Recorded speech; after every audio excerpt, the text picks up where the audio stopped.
Hi guys, welcome back to a new episode of Finance and Crypto Guide. Today in this video, I'm going to show you how you can contact your Experian customer service. Keep watching the video till the end.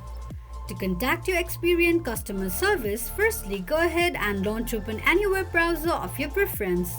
On the search box at the top type in experian.com and make a search.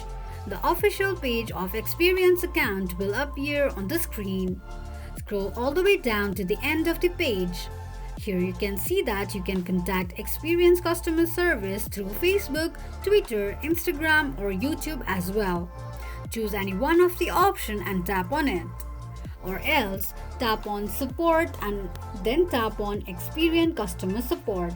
On the search box, search for the problem you would like Experian customer support service to solve, and that's how you'll be able to contact Experian's customer service quickly and easily just in few steps.